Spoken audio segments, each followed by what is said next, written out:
नमस्कार, आप देख रहे हैं न्यूज 18 राजस्थान। आपके साथ मैं हूं अभिषेक। बाबा रामदेव की कोरोनिल दवा पर चिकित्सा एवं स्वास्थ्य मंत्री डॉक्टर रघु शर्मा ने साफ तौर पर कहा है कि इसके लिए ना तो आईसीएमआर से अनुमति ली गई और ना ही मुझसे किसी तरह की स्वीकृति ली गई है। इसलिए बिना आधार के इस तरह की दवा की मार्केटिंग करना जायज नहीं है।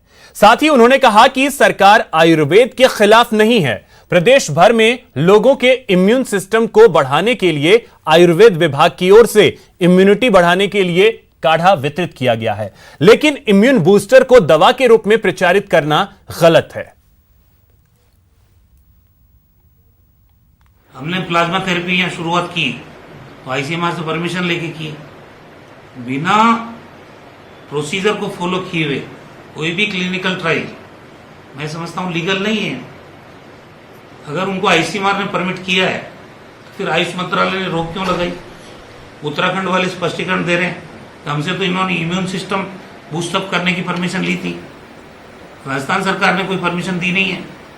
तो बिना सरकार की परमिशन के इस महामारी के दौर में जिससे लाखों लोगों की मौत हो गई है और पूरा देश और पूरी दुनिया जूझ रही है इस महामारी से, उसमें आप क्लेम करो मैं हमने दवा खोज ली है, कोई तो आधार होगा उसका। बिना आधार के इस तरह की मार्केटिंग करना मैं समझता हूं जायज नहीं है इस महामारी के दौर में। ये तो भद्दा मजाक है। और ना इनको आईसीएमआर से कोई परमिशन मिली है। और जिस ढंग से प्रोडक्ट, अगर ये कहते हैं कि हमारा प्रोडक्ट इम्यून सिस्टम को मजबूत करने के लिए है, मुझे कोई एतराज नहीं होता। हम खुद ही काढ़ा वितरित कर रहे हैं राजस्थान के अंदर, जो शानदार वितरित कर रहे हैं यूनानी वाला। अगर आपके पास विदेशी प्रजाति का जीव है तो आप उसे छिपाकर नहीं रख सकते। वन विभाग को उसकी जानकारी देनी होगी, उसका रजिस्ट्रेशन कराना होगा। वन विभाग ऐसी तमाम विदेशी प्रजाति के जीवों का एक डाटा बैंक तैयार करेगा।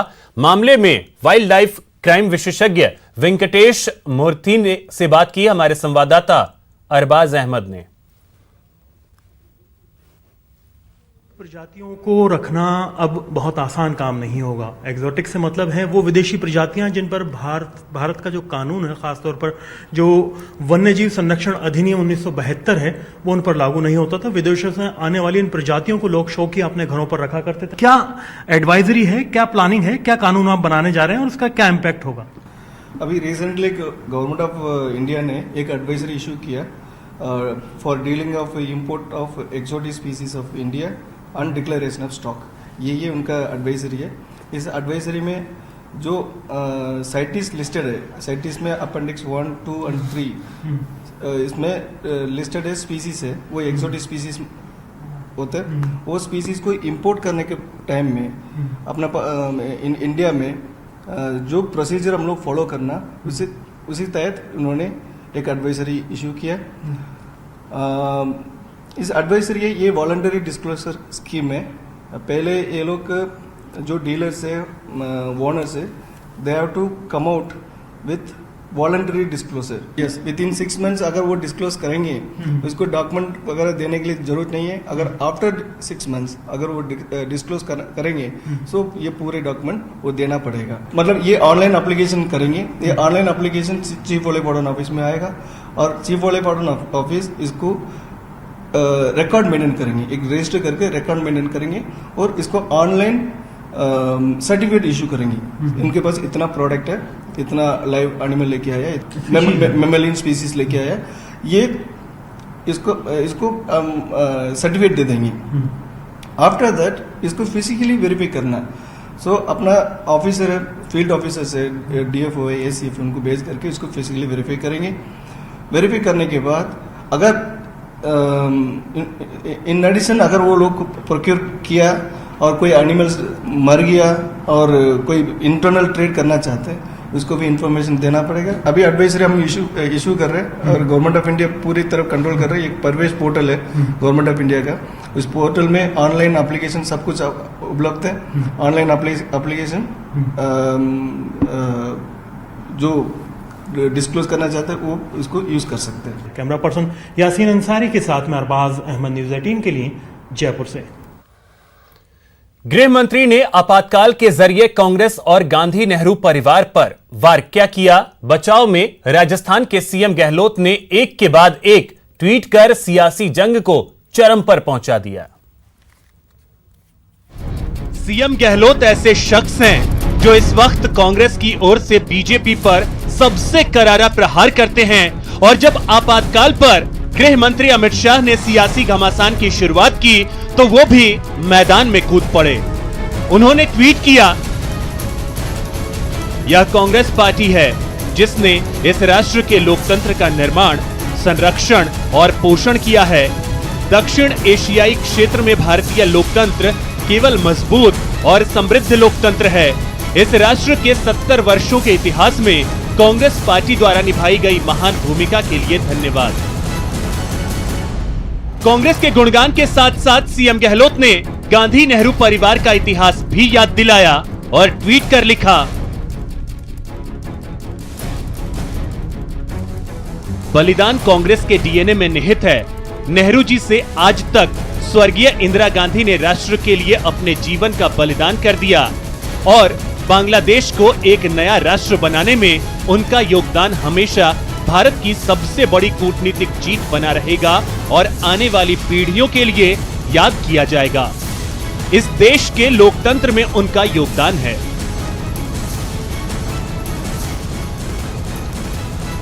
अपने अगले ट्वीट में उन्होंने लिखा कि स्वर्गीय श्री राजीव जी ने भी इस महान राष्ट्र के लिए अपना जीवन लगा दिया और उनके योगदान ऐतिहासिक मील के पत्थर हैं जो इस राष्ट्र को अभी भी 70वें और 74वें संविधान संशोधन की तरह मजबूत बना रहे हैं। पंचायती राज और 18 वर्ष की आयु में युवाओं के लिए मताधिकार का अधिकार। कांग्रेस का बचाव करने के साथ साथ सीएम गहलोत ने बीजेपी और केंद्र सरकार पर भी करारा प्रहार किया और लिखा, मुझे आश्चर्य नहीं है कि सभी विपक्षी पार्टियों के बीच पीएम मोदी और अमित शाह केवल कांग्रेस को लेकर चिंतित हैं। उनकी असुरक्षा और डर इस बात का सबूत है। सोनिया गांधी और राहुल गांधी के नेतृत्व में कांग्रेस में ही मौजूदा सरकार की निरंकुशता का मुकाबला करने की शक्ति है। पिछले 3 दशक से गांधी परिवार का कोई सदस्य सत्ता में नहीं रहा। उन्होंने हमेशा मेरे जैसे कांग्रेस पार्टी के जमीनी कार्यकर्ताओं और पार्टी कैडर को मजबूत किया है। यदि हम सब लोगों से कट गए हैं तो शाह जी इतने चिंतित क्यों हैं? सीएम गहलोत यही नहीं रुके, उन्होंने यह भी लिखा कि बीजेपी के सत्ता में आए अभी केवल 6 साल हुए हैं और हम देख सकते हैं कि कैसे उन्होंने इस देश के लोकतांत्रिक, जातीय और सामाजिक ताने बाने को तोड़ दिया है। क्या हम जानते हैं कि बीजेपी में मोदी शाह से आगे कोई नहीं है? सीएम गहलोत जब वार करते हैं तो फिर विरोधियों के लिए कोई मौका नहीं छोड़ते और उनका ये ट्वीट इसी का एक सबूत है, जिसमें उन्होंने लिखा है कि जैसा कि श्री आडवाणी ने एक बार 2015 में कहा था कि जो ताकतें लोकतंत्र को कुचल सकती हैं वे मजबूत हैं, मुझे विश्वास नहीं है कि यह फिर से हो सकता है। मोदी के साथ अमित शाह ने एनडीए को हाईजैक कर लिया है और अन्य नेताओं के लिए एनडीए में कोई जगह नहीं छोड़ी है। ऐसे में वे कांग्रेस पार्टी और सीडब्ल्यूसी के लोकतांत्रिक मूल्यों पर सवाल उठाने के लायक नहीं हैं। इन ट्वीट से अंदाजा लगा सकते हैं सीएम गहलोत ने किस कदर गृह मंत्री अमित शाह पर पलटवार किया है। वैसे यह सियासत है और यहां ऐसे वार पलटवार का सिलसिला चलता ही रहता है। Bureau report, news 18 Rajasthan. इससे पहले आपातकाल को याद कर केंद्रीय गृह मंत्री अमित शाह ने एक के बाद एक 4 ट्वीट कर कांग्रेस नेतृत्व पर सवाल खड़े किए और कांग्रेस की कार्यशैली को कटघरे में खड़ा किया।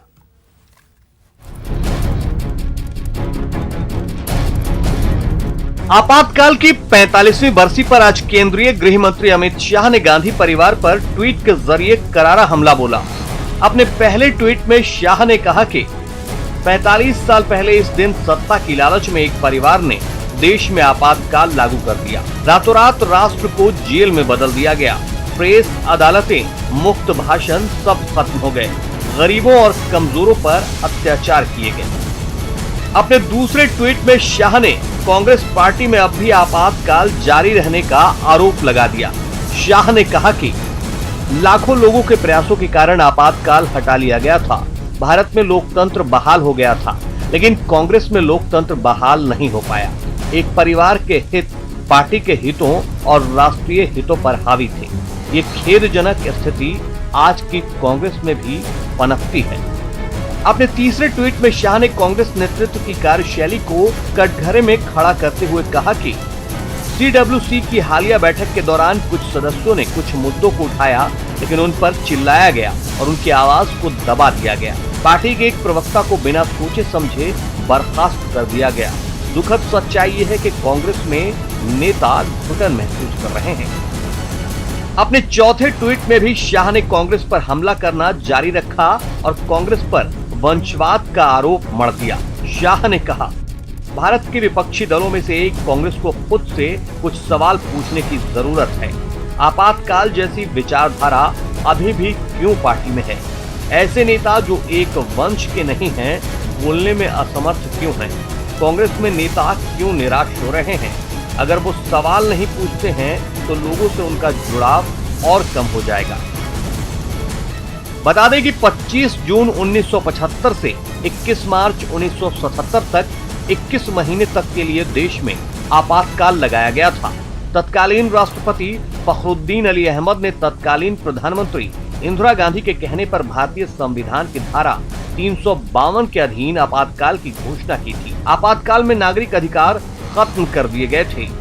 उसी आपातकाल को याद करते हुए आज अमित शाह ने कांग्रेस नेतृत्व पर जमकर हमला बोला। Bureau report, news 18 network. आज जयपुर और कोटा में बिजली के बिल को लेकर विरोध और हंगामा हुआ। जयपुर में बिजली और पानी बिल को लेकर बीजेपी ने बिजली ऑफिस और जलदाय विभाग पर जाकर 3 महीने का बिल माफ करने के लिए सीएम के नाम ज्ञापन सौंपा, जबकि कोटा में ज्यादा बिल भेजने पर लोगों ने बिजली ऑफिस में जाकर हंगामा खड़ा कर दिया।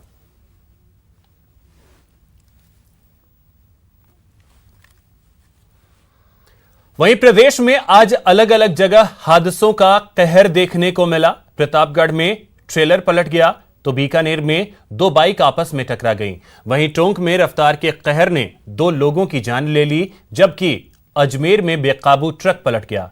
दौसा में टेम्पो और बाइक की जबरदस्त टक्कर हो गई।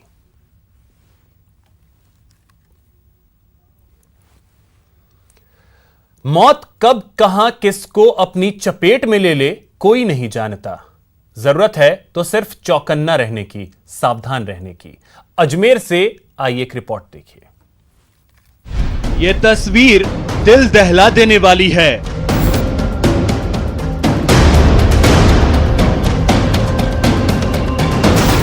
यह तस्वीर रोंगटे खड़े करने वाली है।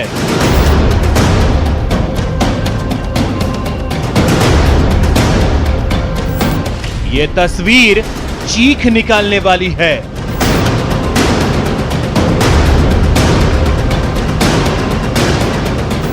यह तस्वीर सबक सिखाने वाली है।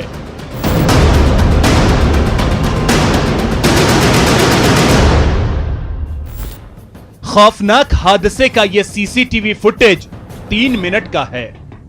साक्षात मौत के अटैक के इस वीडियो को आपको शुरू से दिखाते हैं।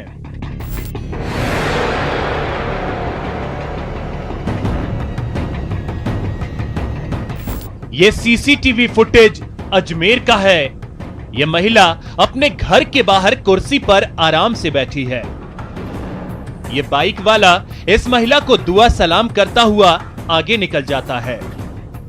इसके बाद यह महिला सामने से आ रही इस सफेद मौत को हाथ दिखाकर साइड से जाने का इशारा करती है।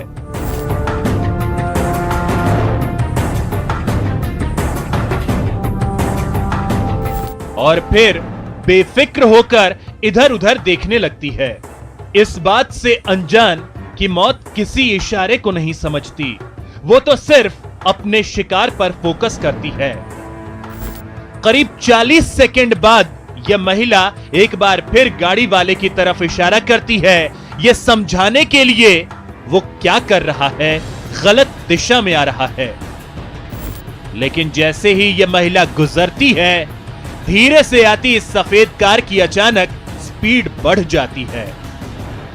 यह महिला भी खतरे को भांप जाती है, हरकत में आती है, लेकिन देर हो जाती है।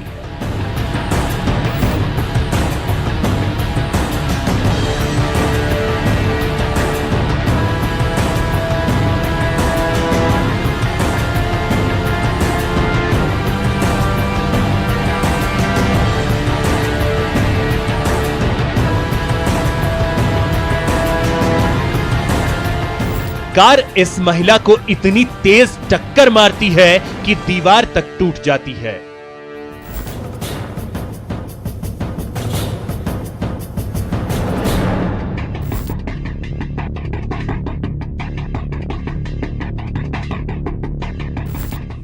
इस हादसे के बाद पूरे इलाके में हड़कंप मच गया। पड़ोसी भी मौके पर आ जाते हैं, लेकिन देखिए, कार के ड्राइवर ने बाहर आकर महिला को देखने तक की जहमत नहीं उठाई। ये देखकर लोगों का गुस्सा फूटने लगता है और जब ड्राइवर गाड़ी से बाहर आता है तो उसकी शामत आ जाती है। एक शख्स कार पर डंडे से भी अपना गुस्सा निकालता है, लेकिन सफेद कार अपना काम कर चुकी होती है और महिला मौके पर ही दम तोड़ देती है। पुलिस ने कार सवार तीनों युवकों को गिरफ्तार कर लिया है। यह हादसा आगाह करता है कि हर जगह चौकन्ने रहिए, सावधान रहिए, कौन जाने मौत किस रूप में आ जाए।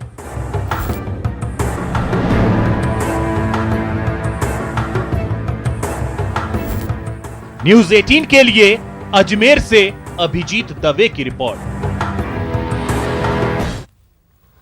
प्रदेश के इंजीनियरिंग कॉलेजों में दाखिले को लेकर तकनीकी शिक्षा विभाग ने स्पष्ट आदेश जारी कर दिया है, जिसके तहत इंजीनियरिंग कॉलेजों में 12वीं कक्षा के मेरिट अंकों के आधार पर दाखिला दिया जाएगा। तकनीकी शिक्षा मंत्री डॉक्टर सुभाष गर्ग ने विभाग की बैठक में इस सुझाव को मंजूरी दे दी है। विभाग अब एडमिशन प्रक्रिया के साथ ही आगामी सत्र की तैयारी में भी जुट गया है। इसको लेकर हमारे संवाददाता महेश दाधीच ने तकनीकी शिक्षा मंत्री डॉक्टर सुभाष गर्ग से बातचीत की। प्रदेश के इंजीनियरिंग कॉलेजों में अब दाखिले 12वीं कक्षा के अंकों के आधार पर हो सकेंगे। तकनीकी शिक्षा विभाग ने यह महत्वपूर्ण निर्णय आज लिया है। तकनीकी शिक्षा मंत्री डॉक्टर सुभाष गर्ग साहब इसमें हमारे साथ बातचीत के लिए मौजूद हैं। सर, किस तरह का निर्णय है और कोरोना महामारी में ये निर्णय किस तरह से महत्वपूर्ण लिया गया? देखिए, पहले भी तकनीकी शिक्षा विभाग के संदर्भ में हमने पहले भी निर्णय लिया था और उसमें दो तरह की चीज़ें निकल के आ रही थी। तो एक बार तो हमने कहा था कि भाई ठीक है, इसको रिव्यू करेंगे। तो हमने लिया था कि 50% 12th के लिए और 50% जेई जो है एंट्रेंस एग्जामिनेशन है, उसके थ्रू हम एग्जाम जो होता है उसके आधार पर इंजीनियरिंग कॉलेज में एडमिशन देंगे। और आज जो मीटिंग्स हमारी बोर्ड ऑफ गवर्नर्स की प्लस विभाग की जो रखी गई, उसमें जो व्यू निकल के आया, एक्सपर्ट्स की भी राय थी, तो ये आया कि हम और जेई अभी जो एग्ज़ाम होना है उसका रिजल्ट कब आएगा, क्या बड़ी अनिश्चितता है इस कोरोना 19 के तहत। तो उस अनिश्चितता को और अपने छात्राओं को भय मुक्त करते हुए आज ये निर्णय लिया है कि हमारे इंजीनियरिंग कॉलेजों में जो एडमिशन है वो 12th की मेरिट के आधार पर ही सेंट्रलाइज एडमिशन सिस्टम के माध्यम से होंगे। तो एक बहुत बड़ी राहत हमने दी है अपने स्टूडेंट्स को या बाहर के स्टूडेंट्स भी जो लोग आना चाहें। आपके माध्यम से मैं ये कहना चाहूँगा कि अब जो एक था कि भाई क्या होगा क्या नहीं होगा, तो मैं सोचता हूँ 12th का रिजल्ट भी जो board of secondary education Rajasthan Ajmer है, उम्मीद है कि फर्स्ट वीक एंड तक या सेकंड वीक में रिजल्ट आ जाएगा। और सीबीएसई ने भी आज परीक्षाएं, अपनी शेष परीक्षाएं रद्द की हैं, तो उसके आधार पर भी जो उनका फॉर्मूला उसके आधार पर वो तय करेंगे।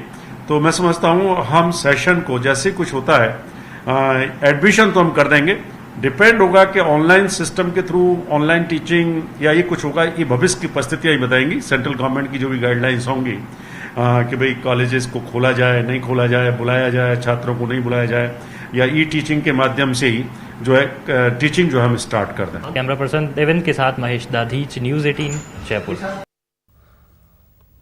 पेट्रोल डीजल की कीमतों में लगातार वृद्धि जो है वो जारी है। इसको लेकर जयपुर में प्राइवेट बस ऑपरेटर्स ने अनोखा विरोध प्रदर्शन किया। ऑपरेटर्स ने ऊंट गाड़ी से बस को खिंचवाकर अपना विरोध जताया। आपको बता दें, Rajasthan contract carriage bus operators association के बैनर तले इस प्रदर्शन में हाथों में विरोध की तख्तियां लेकर ऑपरेटर्स खड़े रहे। ऑपरेटर्स का कहना है कि जिस तेजी से डीजल के दामों में वृद्धि हुई है, उसमें बस संचालन संभव ही नहीं है। ऑपरेटर्स के इस अनोखे प्रदर्शन का जायजा लिया हमारे संवाददाता सचिन कुमार ने।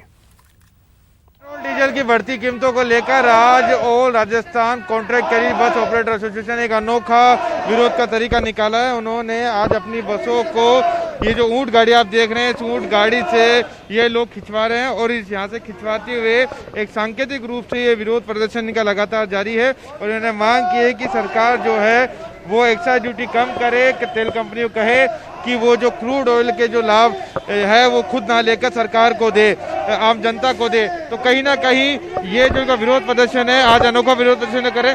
किस तरह का विरोध आज आप लोग बता रहे हैं, क्या आपके मांगे? हमारी मांग ये है कि डीजल पे केंद्र सरकार द्वारा लगाया गया रोजाना जो 18 दिन से लगातार तेल बढ़ रहा है, इस कोरोना काल के अंदर उसको कम किया जाना चाहिए। और जहां अंतर्राष्ट्रीय स्तर की जो तेल की कीमतें हैं, उसके आधार पर ही तेल की कीमत होनी चाहिए। ये रोजाना अपना टैक्स बढ़ा के सरकार मुनाफाखोरी कर रही है। 52 रुपये लीटर के करीब सरकार मुनाफा कमा रही है। तो हमारी मांग है कम से कम 20 रुपये कम होनी चाहिए। परवीन जी, आप बताइए किस तरह का आज विरोध प्रदर्शन, अनोखा विरोध किया आपने आज? हमारा केंद्र सरकार की जो डीजल वृद्धि है उसके ऊपर हमारा ये आक्रोश है। पूरे देश में इस टाइम डीजल वृद्धि पे आक्रोश फैला हुआ है और मोदी जी सुन नहीं रहे। लगातार 18 दिन से जो पूरे ये डाटा लेते हैं पुराने, हमेशा कांग्रेस की नीतियों का कहते हैं ये हुआ। तो फिलहाल इतना ही, नमस्कार।